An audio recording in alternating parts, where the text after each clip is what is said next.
This is Ed Driscoll for PJmedia.com, and we're speaking with Whit Stillman, the director of Metropolitan, Barcelona, The Last Days of Disco, and his latest film, now playing in theaters, Damsels in Distress.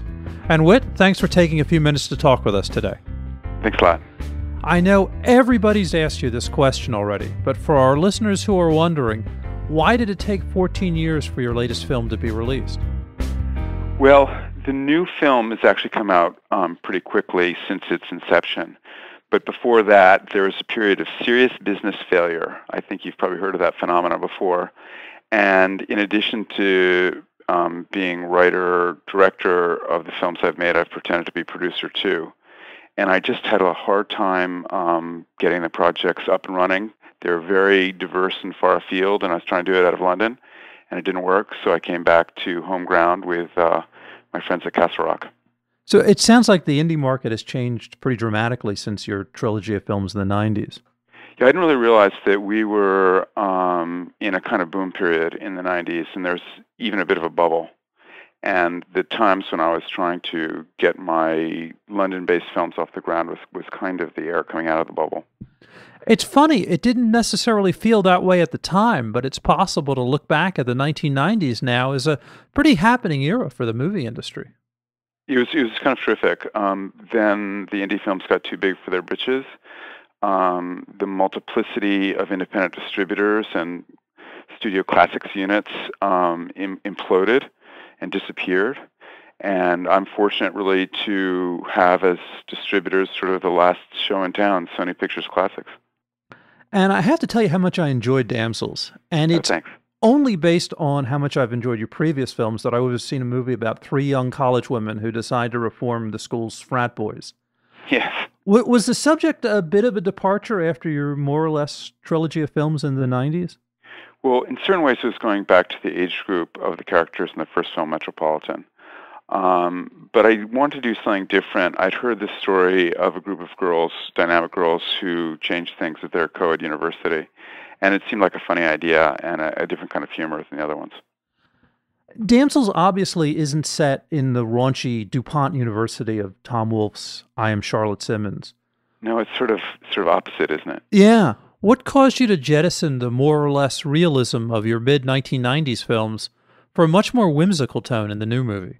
It sort of went with the territory. I had the idea of these girls with floral names who were trying to make the university smell better, and that the university with a Roman letter rather than Greek letter fraternity system. So I think it was well encapsulated by the director of the Dublin Film Festival where the film went, and she called it Jane Austen Meets Animal House. Your films tend to be set during periods of transitions, the demise of the preppy, or as it's called in Metropolitan, the urban haute bourgeois culture, the end of the Cold War, the last days of disco, and with the latest film, its subplot of the last college to go co-ed.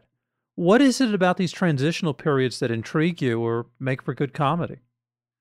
Well, I would say transition is good. There's drama in transition. But in this case, I think it's almost the beginning of something. These girls are retro utopians. They want to kind of create a contemporary utopia by bringing back the things they liked in the past. Where did you find the location to represent the film's Seven Oaks College, and what was it like shooting there? That was our big challenge because we thought we were going to have to shoot in an actual college campus and deal with their security and the students. And we found a beautiful campus that had been home for a sailor's retirement facility built in the 1830s when a sort of American architecture was at its apex.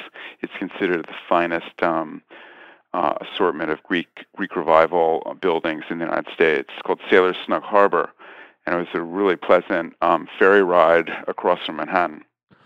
Was it a more controlled environment than The Last Days of Disco? That huge disco set sort of engulfed your characters, whereas in Damsels, the characters are very much back in the foreground again. Yes, it was great to have that kind of environment where it's very comfortable to shoot. It's a little bit like a studio backlot.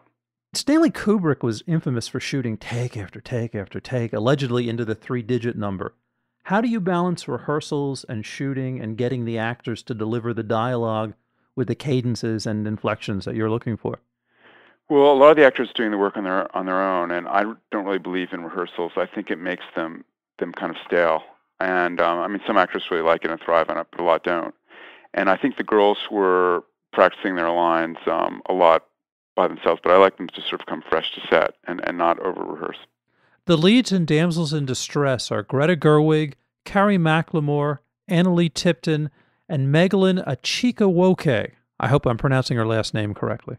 Megalyn's very hard to pronounce her second name. Her father's Nigerian, her mother is American, and she grew up on an Indian reservation in Arizona. She's a really delightful girl, and she puts on a wonderful British accent for the course of the movie.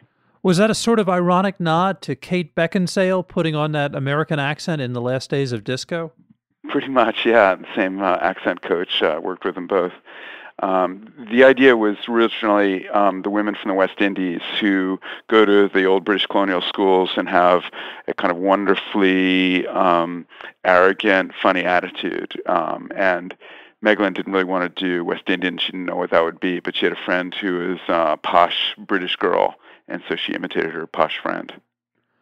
How did you invent the neuroses and obsessions that Greta Gerwig's Violet Wister suffers?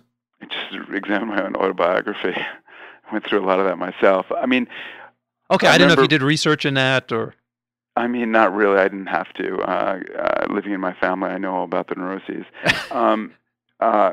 A lot of people say, oh, college is going to be the happiest years of your life, the best years of your life. And I think it can be, but a lot of people get into a funk in university years who are trying to deal with that cheer people up. You're often described as the WASP Woody Allen, but one huge difference between your films and his is that religion plays a role in all of your films as opposed to, say, the explicitly godless universe of Woody's Crimes and Misdemeanors. Is that a fair assessment? Yeah, it's a very fair assessment. I mean, it's important to me. I don't like to make it heavy-handed, but it's always there. Hopefully, though, it won't be 14 years before the next movie is there. Yes, definitely.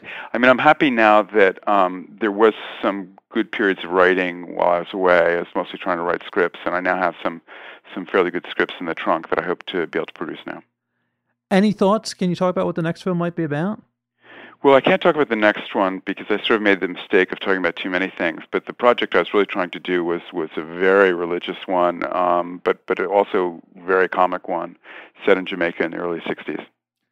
Do you think that film might still happen? I think it'll happen, but it won't be the next one. Gotcha. Any word on when Barcelona will be released onto Blu-ray and or get the Criterion Collection treatment? They've been negotiating with Warner Brothers on that, and I've got to try to push things from the Warner Brothers side because Warner's is very reluctant to license outside the company. But I think we had a sort of implicit deal that they would do so. So Criterion's on the case. And last questions, how hard was it choreographing the Sambola, the big dance at the end of Damsels? And can we expect it to be the dance craze of 2012? We think it will be the dance craze of 2012.